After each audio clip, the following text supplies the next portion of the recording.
ustedes? Muy buenas noches, gracias por acompañarnos, amigos, como siempre, a esta hora, de 7 a 8 de la noche, de lunes a viernes, en esta nueva edición de Bahía Talks. Mi nombre es Alfonso Baella Herrera y como siempre le agradezco a todas las personas que nos siguen, que nos han venido siguiendo y que nos acompañan cada noche para conversar con diversas personas o personalidades o actores de lo que puede ser la, digamos, corriente de opinión pública, que se forma evidentemente con opiniones, con reflexiones, con diversos profesionales, con personas que opinan en las redes sociales y, por cierto, con hechos, con palabras de autoridades, y que yo sigo insistiendo que es el centro de la reflexión para todos nosotros.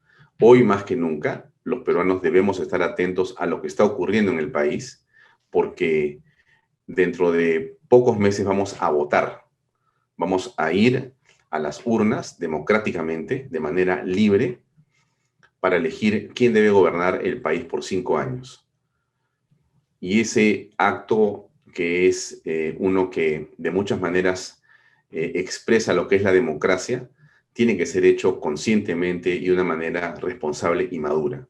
Por eso es tan importante que en estos meses, de aquí hasta la elección, usted escuche y reflexione y piense muy bien su voto. El voto puede ser la manera de comenzar a resolver los problemas en el país. Y por eso es indispensable que usted lo haga de una manera responsable y lo haga de una manera, ¿cómo le diría?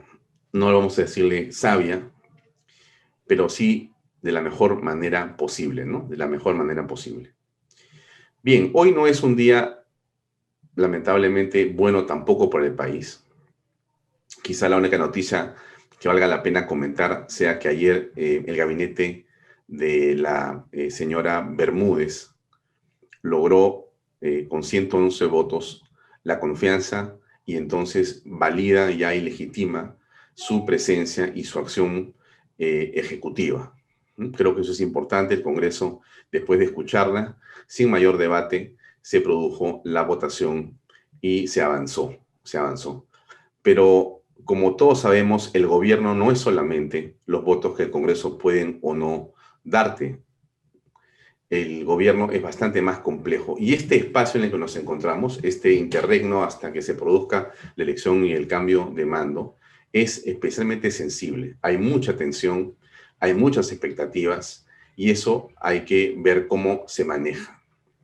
Ayer decíamos algo que hoy día vamos a conversar de una manera muy importante. Hablábamos de la legitimidad, hablábamos de la forma en que había llegado el señor Francisco Sagasti al poder. Y hablamos de violencia, de lamentable violencia. La violencia en la calle, los lamentables supuestos desaparecidos que aparecieron todos, los dos fallecidos ciertos, fueron el caldo de cultivo y finalmente las razones objetivas por las cuales el presidente Merino tuvo que dejar el poder y renunciar para que se produjera una nueva elección de presidente del Congreso que trajo como consecuencia la aparición de Francisco Sagasti del Partido Morado, un partido que es minoría en el Congreso y que no ha ganado absolutamente nada. Por una razón que hasta hoy, ahora seguimos preguntándonos, los que habían votado por la vacancia de Vizcarra se sintieron autoexcluidos de esa elección y decidieron dejarle la elección a la izquierda y al Partido Morado. Ahí está el gobierno de Francisco Sagasti, está a la izquierda al mando del Congreso de la República y tenemos un gabinete que es básicamente de la progresía. ¿Qué pasa con el Estado de Derecho? ¿Qué pasa con la violencia? El sur, sin solución, el norte, sin solución, y el centro, ahora, sin solución. Tenemos a la ciudad de Lima prácticamente cercada, con una policía totalmente relativizada, y frente a esto, los peruanos nos preguntamos qué va a ocurrir. Y nos preguntamos dónde están las leyes. Nos preguntamos qué cosa es el Estado de Derecho. Supuestamente estamos en un Estado de Derecho, estamos en algo que se llama Estado de Derecho, La pregunta es exactamente qué significa esto, para qué sirve, por qué el imperio de la ley es importante y quién lo tiene que hacer valer. Por esa razón, nosotros creímos muy importante esta noche pedirle al doctor Javier Villastein, un magistrado y un abogado de enorme prestigio, que nos acompañe en esta reflexión y que nos ayude, nos acompañe a entender algunas cosas que quizá él con su experiencia le ayuden a usted, señora o señor, a ti joven que estás viendo lo que pasa en el país, a entender mejor cuál debería ser nuestra posición y cómo entender este proceso en el cual estamos tan preocupados todos los peruanos. Llegó un video hace un minuto, muy interesante, que lo quiero poner porque me parece muy útil que ustedes lo vean y también el doctor Villastein, que se encuentra, por cierto, ya conectado con nosotros. Vamos a hacer la presentación en un minuto, pero quiero mostrarles este video también al doctor Villastein y a todos ustedes para que reflexionemos ese minuto y de ahí comienza esta conversación eh, para todos ustedes. A ver, déjenme compartir el video. Aquí está. Se llama No hay gobierno y me pareció muy interesante y ahí va. A mí no me tiembla la mano.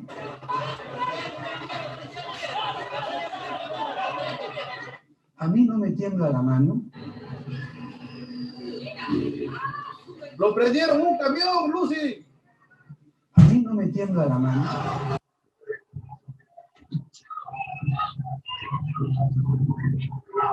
A mí no me tiembla la mano.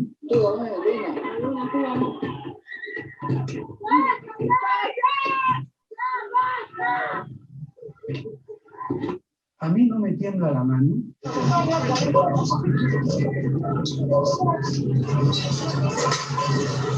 A mí no me tiembla la mano. Este video no lo hemos hecho nosotros, por cierto, sino lo hemos recibido a través de un WhatsApp. Me gustaría saber quién lo ha hecho, si quiere identificarse y si no lo entenderemos. Pero de alguna manera resume lo que está ocurriendo en este momento en el sentimiento y corazón de muchas personas. No sabemos si hay gobierno. No sabemos si hay gobierno. Bien, dicho esto, déjenme presentar a nuestro invitado que ya se encuentra con nosotros. Él es Javier Villastein. Javier Villastein es un abogado, es un magistrado, ha sido un hombre educado en la Universidad Nacional Mayor de San Marcos. Quizá lo más importante dentro de su carrera ha sido ser presidente de la Corte Suprema de Justicia del Perú, un cargo que ha ejercido con enorme prestancia, solvencia y una enorme honestidad que todos reconocen. Un hombre realmente, déjeme decirlo sin ningún embate, ejemplar para el país. Ejemplar para el país y para los peruanos. Y bueno, para nosotros es sin duda un tremendo honor y una enorme gratitud que esta noche nos acompañe para conversar. Está con nosotros ya el doctor Javier Villastein. Javier, buenas noches. Gracias por acompañarnos. Buenas noches y muchas gracias por... Me parece que se bajó un poquito el volumen. No, estoy... Ahora, ya, perfecto. Ahí está. Ya. Sí, bueno, estoy en audio. Sí, perfecto. Muchas gracias por los halagos. Bueno, el punto es que en efecto, pues estamos en una situación que no es jurídica. El problema que está ocurriendo en el país es político. El país está al garete, está a la deriva. Es un capitán en modo de ornamento que no tiene la menor idea de lo que hay que decidir y lo que hay que hacer.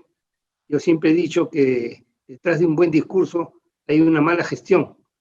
Habla muy bonito, pero el tema no es hablar, sino gestionar. Y el gobierno en este momento está en modo de absoluta incapacidad de gobierno, como lo vemos con ocasión de las tomas de carreteras en el sur, en el norte y en el centro. Es decir, completamente aislado, y el señor Sagasti no ata ni desata con esa crisis, porque le tiene miedo a tomar decisiones, ¿no? Bueno, ese es el tema de los caviares, pues cuando el caviar gobierna, pues en realidad nunca ha gobernado. Tienen una trayectoria parasitaria, son expertos en parasitar y en consecuencia no saben gestionar, solo saben colgarse la teta del Estado. Eso es lo que está ocurriendo en el Perú. Bien, antes que nada, solamente para darles un poquito más de información, el video que hemos pasado al principio, me acaban de decir que es de Ricardo Pinedo, el ex secretario de Alan García, estuvo invitado acá, es un hombre político, es un político del Partido Aprista, es un hombre valiente también, y no sabíamos que era en el video, pero nos han comunicado que es él, de Ricardo Pinedo, a quien le enviamos, por cierto, nuestro abrazo y nuestra felicitación por ese pequeño video que ese minuto resume lo que está ocurriendo. Bien, volvamos a la conversación con el doctor Villestein. Y aquí, doctor Villestein, yo le pido un poco de docencia, porque nos ven muchas personas que también podrían no entender, doctor, qué es ser caviar. No necesariamente la gente entiende los términos, dicen, ¿es un hombre de izquierda o es un caviar? ¿Es lo mismo o no es lo mismo? ¿Nos puede dar un poquito de contexto, por favor? Cómo no, las categorías ya están relativizadas y eventualmente obsoletas, eso de derecha y de izquierda ya pasó de moda, pero como todavía existen gente que pretende el totifascismo o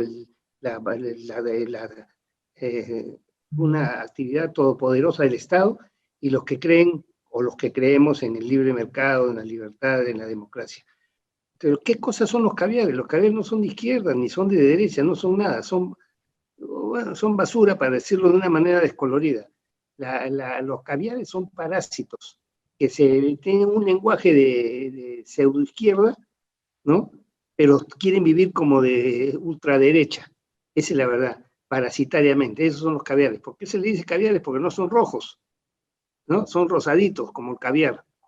Ese es lo que es un discurso rosado, ¿no? Pero un apetito de magnate. Y como no tienen capacidad de trabajar, tienen que vivir parasitariamente en sus ONGs, en sus organismos estos financiados por grupos económicos. Este es el tema. Ahora, ¿cuál, digamos, debería ser el problema? Si, digamos, ok, son profesionales seguramente, tienen, digamos, un pensamiento social determinado, viven del Estado, seguramente muchos de ellos son intelectuales, hacen consultorías. ¿Qué cosa es lo que, digamos, afecta o dónde está el problema con este grupo de personas? ¿O es parte de la libertad y del folclore político? Hay que aceptarlo. No, un momentito. La libertad y la libertad de expresión y la libertad de trabajo y todo está muy bien mientras no sea en modo parasitario, ¿no? Y extorsivo. Entonces, estas ONGs, estos grupos, que no son tantos, hay uno que otro que tiene pantallazo. Estos caviares, estas ONGs, trabajan en modo extorsivo. O me das la mamadera, o empiezo a fustigarte, a aniquilarte o a querellarte. Ese es el tema. Entonces, no es que, bueno, podría ser una persona con un pensamiento social progresista, y eso no sería el problema. El problema es que no son nada, simplemente viven de la extorsión, del chantaje, viven ¿no? Y quieren sucesivos gobiernos, independientemente del signo o de la orientación económica de esos gobiernos, vienen trabajando desde Fujimori, trabajando en forma parasitaria, como lo digo siempre. O sea, el fujimorismo, me refiero al Alberto Fujimori presidente del 90 al 2000, ¿aceptó, convivió con los caviares? Sí, en realidad los caviares se instrumentalizaron recíprocamente, los caviares y el gobierno, con el señor Montesinos. Ahí está Jiménez Mayor, la señora Rivas, todos trabajaron agarraditos del meñique con el gobierno de Fujimori mientras les convenía. Después lo apuñalaron. Por eso siempre he dicho que son diestros en el puñal, ¿no? Y traidores. Por eso yo siempre digo, cito a Calderón de la Barca cuando dice los traidores solo sirven una vez. Estos son, pero en este caso, como se disfrazan permanentemente, ¿no? Y tienen control en este mismo momento, se supone que deberíamos vivir en una democracia y estamos bajo la dictadura de la minoría. O sea, la minoría del Congreso la ha impuesto a la mayoría del Congreso, a la mayoría del Congreso le ha impuesto prácticamente su rol, su carta de pedidos. Entonces, lo que está ocurriendo ahorita es una cosa terrible porque la minoría, ¿no?, está prácticamente mandando en el Perú. ¿Por qué? Porque la mayoría se autoexcluyó. Digo, como nosotros hemos votado válidamente a favor de la vacancia, entonces ya nosotros tenemos que excluirnos de qué cosas, el mundo al revés. O sea, la minoría le termina imponiendo a la mayoría cacacena, le termina imponiendo, ¿no?, el rol y la agenda. Sí, estuvimos hace poco conversando con Agustín Laje, un joven valor de la derecha argentina y latinoamericana, y hace poco con otro joven también, Eric, no me acuerdo su apellido ahorita, estuvo hace 2 días con nosotros. Muy bien, estos dos jóvenes hablaban de la derechita cobarde, es decir, aquella derecha, que es de derecha porque siempre ha sido así, pero que tiene temor de llamarse derecha, que no quiere levantar esas banderas porque está acomplejada de ser derecha y más bien quiere estar en el centro. Ya, ¿existe eso en el Perú? ¿Usted lo reconoce claramente? Sí, sí existe, e incluso hay candidatos a la presidencia de la República que se sienten cómodos autodefiniéndose como de izquierda, ¿no?, pensando pues que el pueblo los va de esa manera a aplaudir o los va a preferir. Hay candidatos ahorita entre los 24 pues candidatos que hay ahorita, porque es tanta la cantidad de candidatos que probablemente ninguno supere la valla. ¿Y se puede saber quiénes son, doctor Villestein, o los mantenemos en el anonimato, o la gente tiene que darse cuenta por sí misma? No, la gente tiene que escuchar, ¿no? Ya los debe haber escuchado algunos que son manifiestamente de derecha según una cosmovisión neutral y resulta que se autodefinen como de izquierda, ¿no? Aunque ya un caso ya han aclarado hoy en día, como las categorías son obsoletas, una persona de derecha puede perfectamente adherir ciertas proformas o ciertas propuestas de la izquierda, ¿no? Por ejemplo, la salud es un tema pues absolutamente universal, ¿no? No se puede discriminar ahí, si son planteamientos o sugerencias que han surgido de la izquierda. Pero los aciertos no convalidan pues los desaciertos. Ahora, avancemos un poco sobre lo que está pasando en este momento en el país, porque tenemos a un presidente que es un hombre inscrito y además elegido y miembro de una bancada, que es el Partido Morado, a la cual él ha señalado que ha renunciado y que ya no es presidente y ya no participa del partido porque ahora es presidente de todos los peruanos, con un gabinete más bien poco plural y más bien lleno de también personas que están vinculadas a una u otra manera ONGs y el propio Partido Morado. ¿Cómo aprecias digamos, esa propuesta política? ¿Cómo es recibida esta propuesta política y qué debemos esperar de la misma? Bueno, aquí hay que razonar en modo de que no hay mal que por bien no venga. Como la izquierda que se ha copado el Ejecutivo, ¿no? Legislativo. No sabe, el Ejecutivo no sabe gestionar.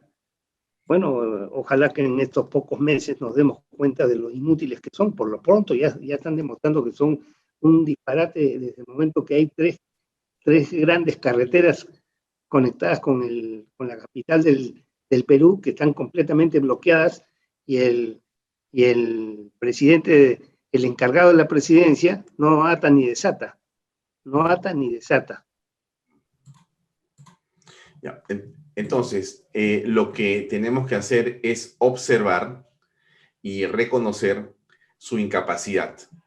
Pero esa incapacidad, digamos, nos va a dar una garantía para que el proceso electoral que está en marcha y que se lleva a cabo el 11 de abril del próximo año tenga la neutralidad de la autoridad que se necesita. Yo creo que sí, y entre otras cosas porque considero que el señor Sagasti, después de todo, es un hombre honesto, ¿no? No lo considero un tramposo, como por ejemplo era el señor Vizcarra. Con Vizcarra sí corría en riesgo la selección, en cambio con el cantante Sagasti, ¿no? Yo creo que va a ser riguroso en la neutralidad del proceso electoral del próximo abril. Ahora, usted le dice cantante Sagasti, destacando una virtud del presidente actual. Sí, claro, es una virtud. Canta bonito. Claro, un presidente puede ser un artista, puede ser un poeta, puede ser un escritor, puede ser un bailarín. Eso, digamos, no obsta para no poder ser un buen gobernante. El asunto está que frente a esas virtudes o esas cualidades, en el caso del Ejecutivo, tiene que aparecer la otra parte que es justamente la capacidad y el don de mando y el liderazgo, que son fundamentales. Bueno, eso los primeros actos de gobierno, bajarse a 17 generales de la Policía Nacional, me parece pues un despropósito. El siguiente caso es que están tomadas 3 carreteras y el presidente está cantando, cuando en realidad lo que se tendría que hacer es emplear pues la fuerza para descongestionar esas carreteras en salvaguarda del principio constitucional al libre tránsito, porque lo que está ocurriendo en las carreteras de Ica, en las carreteras del norte y la carretera central es inaceptable desde cualquier punto de vista, y el Estado de Derecho reclama el Poder Ejecutivo, que tiene mando. Lo que ocurre es que puede ya haber perdido mando, porque ordena y nadie le hace caso, ¿no? Porque si después por quítame estas pajas, se bajaron a 17 generales, entonces ya puede haber dos cosas: o nadie le hace caso, o él mismo ya no tiene capacidad de mando.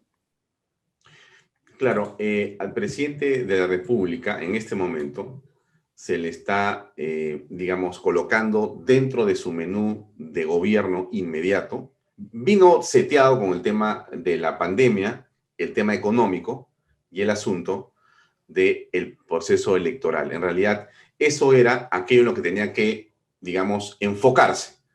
Ver cómo controla el tema del COVID, ver cómo impulsa la economía y manejar el proceso para que no exista problemas y podamos elegir libremente sin ningún obstáculo.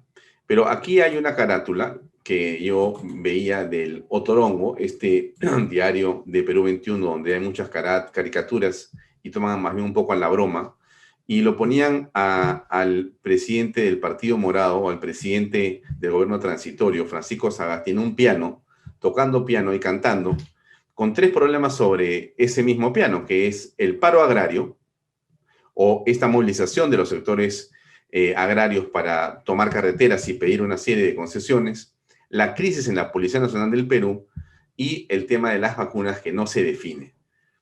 Ahí hay 3 temas que están ocurriendo en la actualidad y que necesitan a un grupo de personas que tomen decisiones. El día de hoy casi no han hablado, ha estado silente porque la situación, como hemos dicho al principio, comienza a complicarse. Norte, sur, centro, la ciudad comienza a ser cercada. ¿Qué vamos a esperar, doctor Villastein? Bueno, por lo pronto, el tema de esos 3 problemas, el problema de la crisis policial la generó él, al darle de baja a 17 generales y enturbiando la trayectoria de todos, porque podrían darse el caso de que en algún supuesto podría haber un general merecido esa destitución, pero ha mezclado a los culpables con los inocentes prácticamente en un acto absolutamente inaceptable. Eso lo generó él. El otro de la pandemia sigue siendo problema de él porque ha puesto de ministra de Salud a la misma que fue ministra con el señor Vizcarra, que no ataba ni desataba, ¿no? Y entonces y el gabinete que ha puesto es un gabinete absolutamente absurdo, pues, ¿no? Y que ha debido ser más cuidadoso. Entonces no ha sido todo lo neutral que se mostraba. El día de hoy, la candidata o la supuesta precandidata de Fuerza Popular, Keiko Fujimori, ha dicho algo hace unas horas, más o menos a las 2 de la tarde, que déjeme compartirlo para comentarlo. Escuchemos, por favor. Hay una ideología que ha generado ya mucha pobreza y retraso en nuestro país. Una ideología que habla en nombre del pueblo, pero que solo lo utiliza para ganar poder. Una ideología que quiere que los pobres sigan siendo pobres para poder hablar en su nombre. Una ideología que miente, confunde, se infiltra y utiliza los problemas reales de la población. Una ideología que se aprovecha de la desilusión de los peruanos y hoy ataca con todo. La izquierda radical. Si nosotros ya hemos confrontado a esta ideología en los momentos más dramáticos de nuestra historia, tenemos la gran responsabilidad de hacerlo nuevamente. Es por eso que hoy me comprometo a enfrentarla directamente. A la izquierda radical le digo no. ¿Cómo escucha en este momento ese mensaje de Keiko Fujimori? ¿Qué le provoca? Déjeme, perdón, apagarlo. Ya, ahora sí, lo escucho, doctor Villestein. Ya, bueno, yo tengo pues, ya la tengo bien ploteada la señora Keiko. Para comenzar, no sabe lo que está hablando. No sabe lo que está hablando. ¿Por qué? Porque en el Perú el peligro no es la izquierda radical y esos se fueron de alguna manera desacreditados, derrotados de cualquier manera. Aquí el problema son los caviares, que no son de derecha ni izquierda, sino son una masa corrupta de sinvergüenzas y parásitos que viven del Estado y viven endeudando al Estado. Eso no es la izquierda radical, esas son tonterías, ¿no? Ella no tiene la menor idea de lo que está hablando.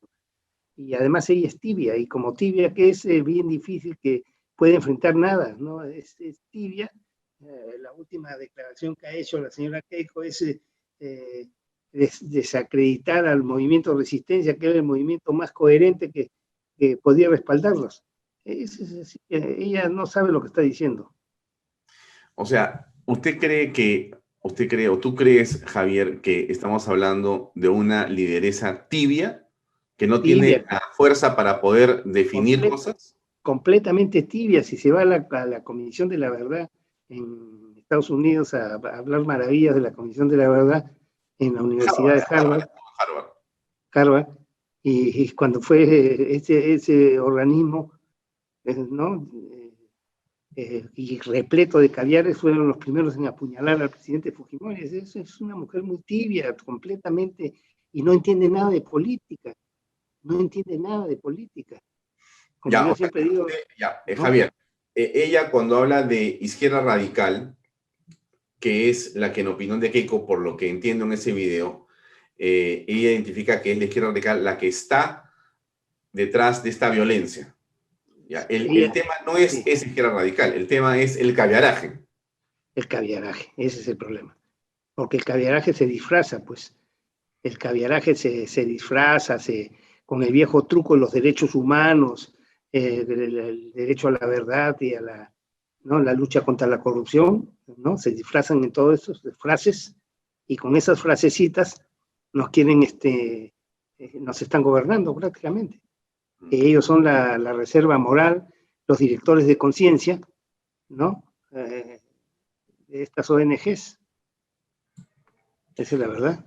Bien, ahora la pregunta que muchos se hacen es ¿cómo tenemos que hacer los peruanos para identificarlos claramente y para poder librarnos de estos caviares que usted dice que son corruptos y que son realmente el problema en el país. Sí, lo que pasa es que eso tiene que ir de la mano con una reforma del Estado, para comenzar a achicar el número de ministerios. ¿Por qué? Porque todos estos ministerios están para aupar y cobijar a todas estas caviaradas. Entonces hay que un Estado que tiene que tener no más de 9 ministerios, ¿no? Bien gestionados, y entonces expulsar a todos estos parásitos del Estado.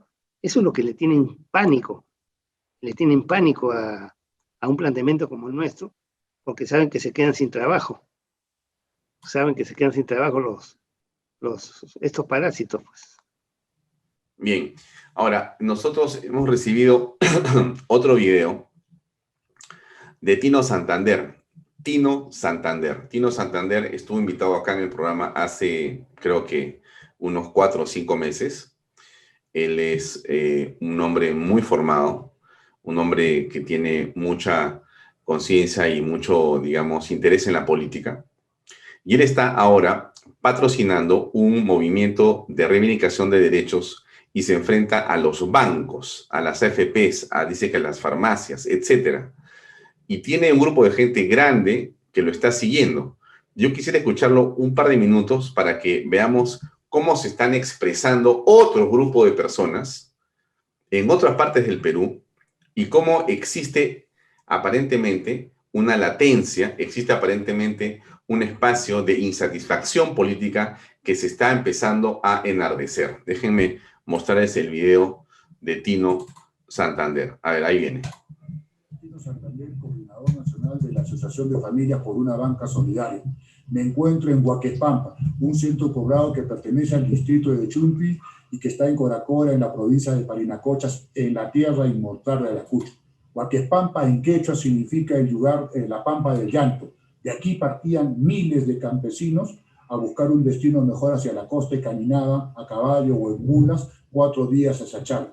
Este es un lugar histórico para Parinacochas. Por eso desde acá quiero llamar a mis hermanos deudores a seguir luchando contra la banca terrorista, las farmacias genocidas y a ser solidarios con nuestros hermanos campesinos que están luchando contra la oligarquía agroexportadora que ha esclavizado a millones de campesinos con sueldos de miseria. Así como la banca terrorista nos esclaviza financieramente, nos amenaza con quitarnos nuestras casas, nuestros autos y nuestras propiedades, y las farmacias genocidas matan sistemáticamente con precios altos de las medicinas, así tenemos que solidarizarnos contra todas las luchas, contra los grupos de poder económico. Por eso es necesario en estos momentos continuar la lucha y hacerlo en primer lugar contra el Banco de Crédito y su gerente general Gianfranco de Ferrari, que escondió sus miserables propósitos en las luchas juveniles de las semanas pasadas. Gianfranco de Ferrari cree que haciéndose el gerente democrático va a engañarnos. Nosotros sabemos que su banco está aliado al fujimorismo. Nosotros sabemos que su banco controla la superintendencia de bancos y seguros. Nosotros sabemos que su banco controla al Partido Morado y los tiene de empleados. Nosotros sabemos que el Banco de Crédito es un banco acusado por lavado de activos y ha estado vinculado a los negocios más oscuros de la República. Por eso les pido a todos mis hermanos combatirlos en todas sus oficinas, pegarles afiches y denunciarlos como miserables y usureros. Y a las farmacias genocidas también. A todas las farmacias genocidas deben tener un afiche diciéndoles que son criminales y asesinas por los altos precios. Bien, no vamos a seguir con Tino Santander. Tino Santander ha dicho que en dónde está. Él tiene un movimiento de personas que está protestando, lo hemos visto en Lima, tiene Facebook, tiene Twitter, tiene YouTube y moviliza personas. La reflexión que viene al caso, más allá de los nombres a los que ha mencionado el señor Tino Santander, y que por cierto, si se sienten aludidos y quieren una rectificación sobre cualquiera de las cosas que ha dicho el señor Santander, están bienvenidos a este programa. Pero más allá de eso, yo pregunto, doctor Villastein, esto que estamos escuchando aquí, ¿tiene un viso de verosimilitud, de legitimidad, esa protesta, ese enfoque? Yo creo que existe más que legitimidad, es un tema emotivo. En el Perú se está viviendo una situación económica complicada y si a eso se suma los costos del crédito y ese tipo de cosas, se puede comprender la preocupación o la molestia del expositor. Pero yo no estoy de acuerdo con todo lo que él dice porque después de todo existe el libre mercado, ¿no? Y existen una serie de cosas porque lo otro es pretender control de precios y eso es peor.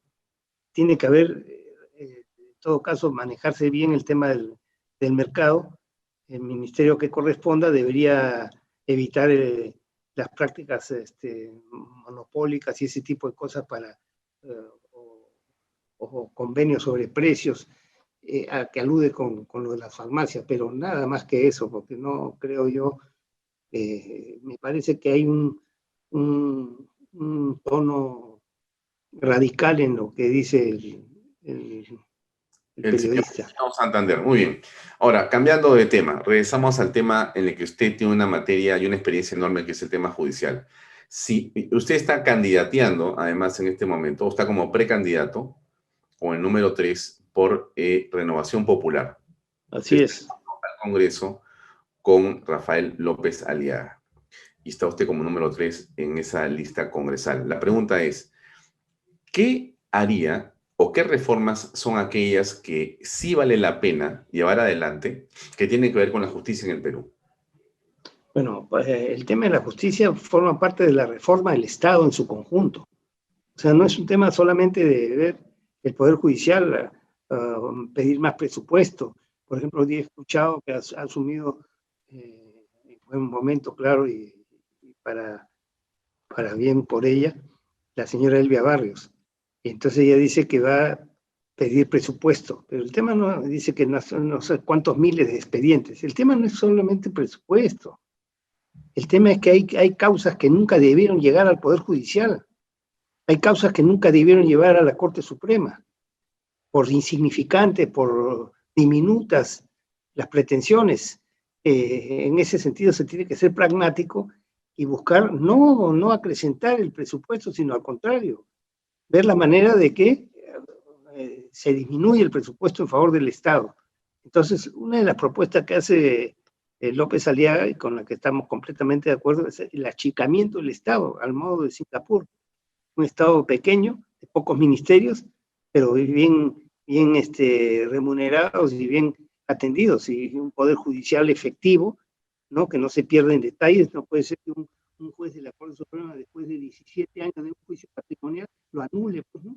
Eso es una ceguera absoluta, porque el derecho civil es un derecho patrimonial, ¿no? Y si el derecho patrimonial es muy lento, se perjudica la economía del país. Entonces, los juicios civiles deberían resolverse en el acto. Sin embargo, toman años, prácticamente años para resolverse. ¿Por qué? Porque hay jueces en modo de burócratas y no han estudiado una sola página de economía. Y se tiene que reformar este sistema procesal para que las cosas sean expeditivas y sumamente rápidas. Ahorita estamos viendo, por ejemplo, en el área penal, todos los expresidentes involucrados, aún no pasa nada. Eso debería resolverse en una semana y tienen años y años y no resuelven nada. Nadie actúa. Están en modo de parálisis, por decirlo de alguna manera. Entonces no es un tema solo de presupuesto, ¿no? Ni de luchar contra la corrupción. No. La corrupción es el resultado de todo eso. La mejor manera de luchar contra la corrupción en el Poder Judicial es que los juicios no sean eternos, sino que sean rápidos, en el acto, en el día. Si ha sido un ciudadano involucrado con las manos en la masa, ya no tiene nada que discutir, ya contra los hechos no hay argumentación que valga, en 24 horas se dicta la sentencia y se ejecuta. Pero no, pues con el viejo truco, el debido proceso, el derecho de defensa, la lucha contra la corrupción, el derecho a la verdad, en fin, 1000 cosas, ¿no? Que a la larga perjudican pues el desarrollo económico del país. Ahora, si reconocemos que la corrupción en realidad no es la del Poder Judicial, sino la de los hombres que administran las leyes, o sea, la corrupción es un efecto. La causa está en las personas que se corrompen, ¿no? Bueno, la pregunta es entonces, ¿cómo cambiar a las personas en ese Poder Judicial? ¿Qué plan se puede tener y cómo esperar a que con un grupo de congresistas o desde el Parlamento se pueda iniciar ese proceso de buscar una mejor justicia para los peruanos? ¿O es una ironía o es imposible? No, es difícil porque los hombres que ocupan los puestos en el Estado son pues son peruanos. Y el problema en el Perú es que es un tema de cultural, es un tema educacional, es un tema de formación. Entonces, en un país donde existen tantas dificultades, no podemos pretender príncipes en las cumbres, pues, ¿no?, del Estado. Eso es lo que se me ocurre por el momento decir. Ya, entonces, como congresista he elegido las primeras propuestas de Javier Villastein integrándose o dirigiendo o impulsando una reforma judicial desde el Congreso, ¿son posibles? Sí, sí es posible, pero en la línea de una reforma general del Estado, achicar al Estado,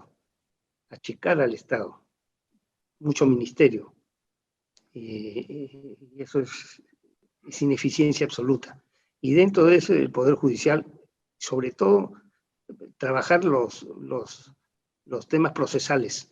Yo creo que la procesal civil y procesal penal tienen que sufrir un cambio en manos de alguien con criterio pragmático y no con un procesalista teórico de café, ¿no?, como los tenemos en la Corte Suprema. Escriben libros lindos, pero todo lo que hacen en su corte es todo lo contrario a lo que dicen en sus libros. Eso es lo que hay que revisar.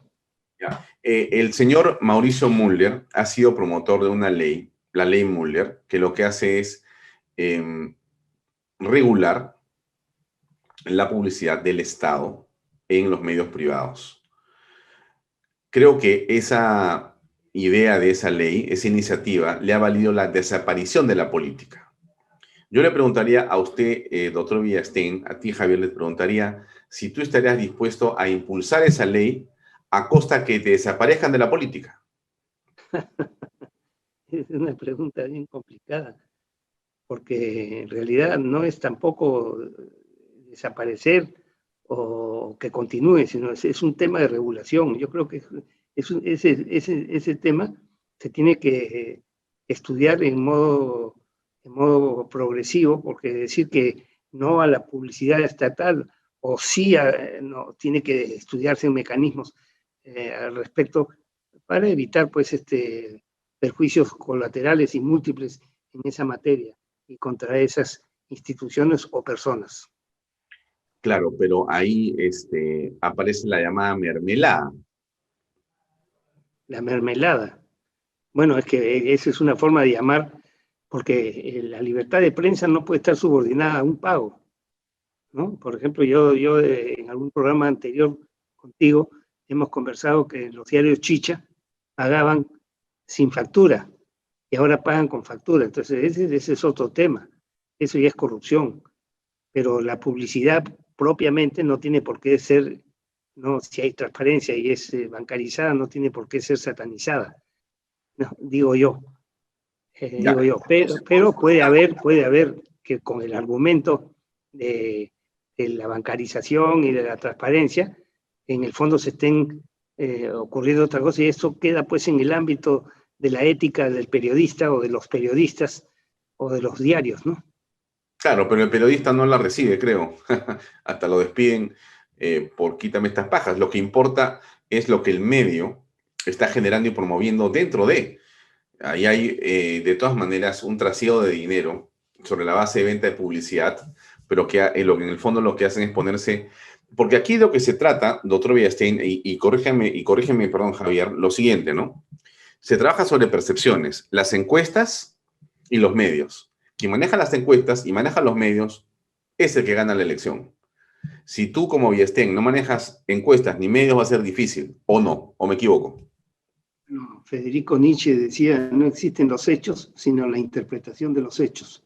Y es verdad, si me bombardean mañana, tarde y noche en determinado sentido, lo lógico es que manipulen una elección. Eso qué duda cabe, no hay ninguna duda. Pero también tenemos que pensar que hay periodistas, ¿no? Por ejemplo, hay tu programa, el programa de Philip Butters, el Diario Expreso, el Diario La Razón, yo los noto independientes, no forman parte de la conocida y llamada mermeprensa, ¿no? Y bueno, si hay algún medio como La República, por ejemplo, que está con el gobierno de turno siempre, bueno, ya pues es un tema que los califica plenamente, ¿no? Claro, pero ¿cómo es que debería identificarse eso y qué consejo le podemos dar a los electores? Porque finalmente la campaña es un diálogo, la campaña es un espacio para hacer docencia política, es un espacio para aclarar temas y los jóvenes necesitan, creo yo, conducción también, liderazgo, ¿no es cierto? Referentes. Muy bien, ¿qué le decimos a los jóvenes para que sepan votar y sepan identificar dónde está qué cosa o cómo encontrar mejor la verdad? El problema de los jóvenes, pues, que están pidiendo cambiar la Constitución y no la conocen, no la han leído.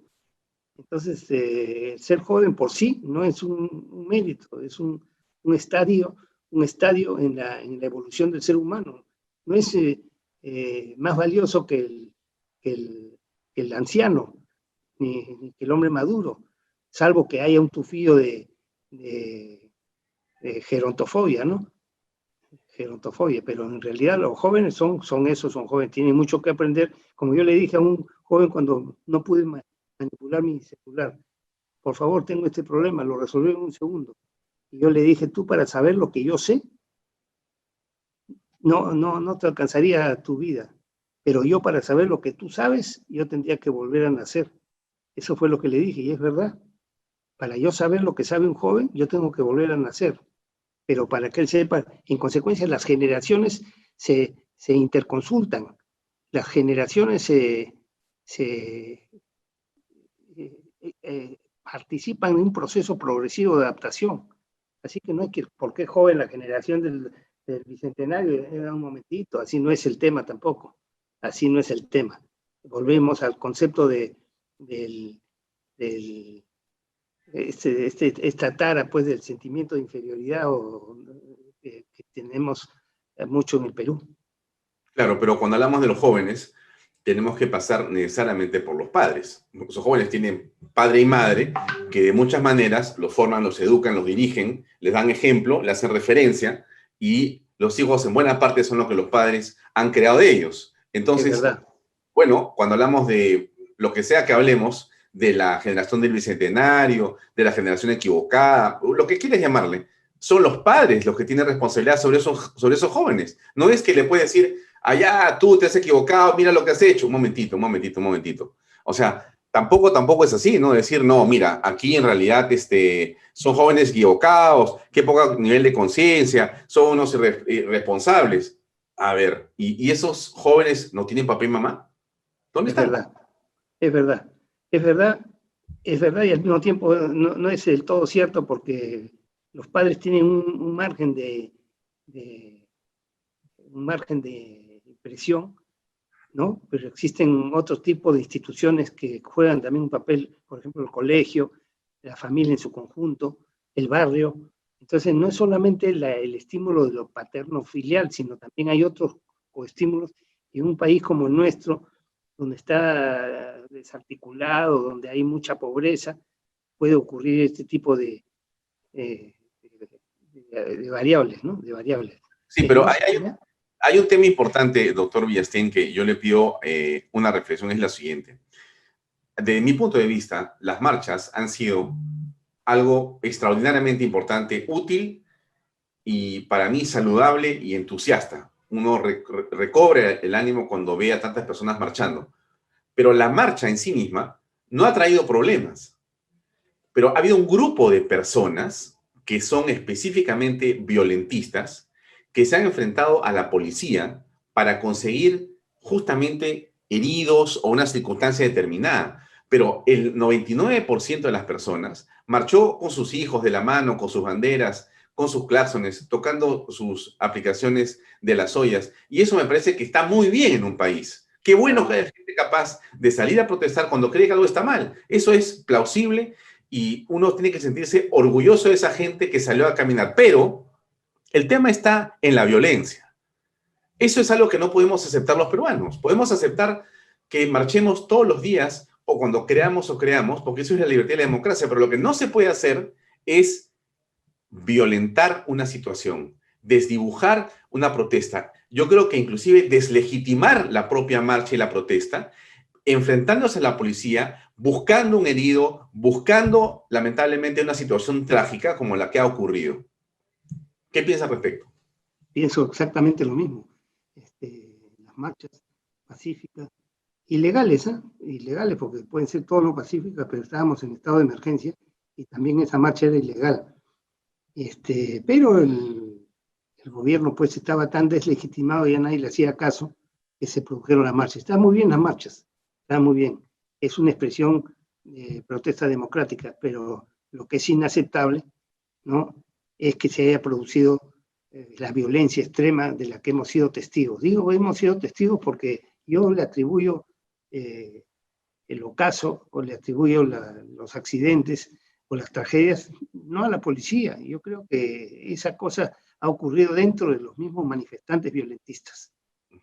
Bien, dicho así, dicho que la violencia y la muerte es lo que no uno ha deseado, lo que sí ocurre es que esos hechos, la violencia, se convierte y se toma para hacer política. Y cae Merino por esa circunstancia, pero es bien interesante escuchar y reconocer cómo quienes han estado criticando a los muertos que lamentablemente ocurren en ese interín de gobierno de Merino, tienen una posición bastante bien relajada y de doble rasero cuando ocurren nuevamente trágicas situaciones con los muertos que tenemos ya en el gobierno de Sagasti.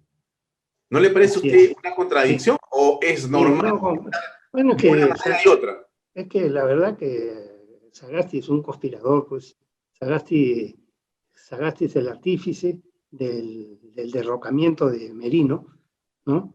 Y esa es la verdad de las cosas. Yo tengo información desde adentro, y ese es el diagnóstico que tengo yo, que Sagasti conspiró contra y traicionó al señor Merino, ¿no? Al señor Merino, y lo apuñaló. Pero él es como bueno, él está en el fondo, pues tiene el poder con la caviarada que lo respalda. Ahora, lo que no es aceptable es la oclocracia, ¿no? La oclocracia, ¿no? El gobierno de la muchedumbre. Eso es lo que no se puede aceptar, de las masas. Eso no se puede aceptar. La protesta sin propuesta es nada. No, lo que pasa pues que aquí el tema está en que el gobierno le tiene miedo a las masas. ¿Qué gobierno? ¿Qué gobierno? El gobierno de Sagasti. Del encargado pues de la presidencia, le tiene miedo a las masas. Ya. Ha utilizado a las masas para sacarlo a Vizcarra, más o menos, pero está completamente inmovilizado el hombre. Él está pensando en su trono, en su trono rojo, ¿no? Hemos visto un video empezando el programa que lo que nos hace pensar realmente es que las cosas están bastante mal para el gobierno, porque no se logra entender cómo se va a salir de esta situación. Eso es, hay una parálisis en este momento y no hay solución a lo que está pasando. Así es. El señor Sagasti está completamente inmovilizado, ¿no? Aterrorizado. No le queda otra cosa que cantar y tocar piano, pues, en realidad. Sí, es muy grave. Yo solamente para reiterar quisiera, antes de continuar con la entrevista, colocar el video otra vez. Dura 40, 50 segundos, pero me parece importante verlo. Metiendo la mano.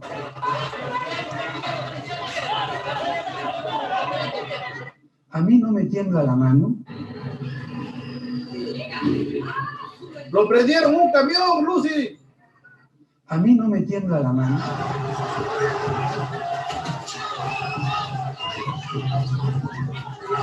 A mí no me tiembla la mano.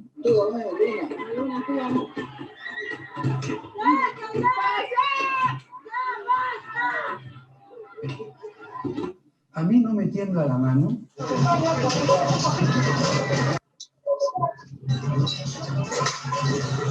A mí no me tiembla la mano. No parece haber gobierno. Ahora, si sale Sagasti, nos quedamos con la izquierda.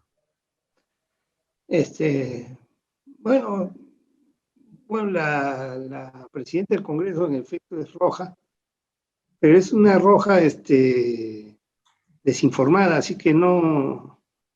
¿Cómo que desinformada? O sea, hay gente que se sienten rojos sin saber por qué, porque no han leído nada, no han estudiado nada, no saben lo que es ser de izquierda y ser de derecho. Ellos creen que regalar la plata no, así no es el tema, es más complicado que eso. Entonces yo tengo la impresión de que esta presidenta del Congreso no sabe ni dónde está parada, pues, ¿no? Para comenzar, así que no puede decir si es de derecho o de izquierda, a lo mejor ni ella lo sabe, ¿no? En cuanto al señor, el encargado de la presidencia, pues ya demostró ya en las únicas semanas que ha sido presidente encargado, que no sabe dónde está parado, pues esa es la verdad de las cosas. Y en el Perú puede ocurrir ahorita cualquier cosa. ¿Qué significa cualquier cosa?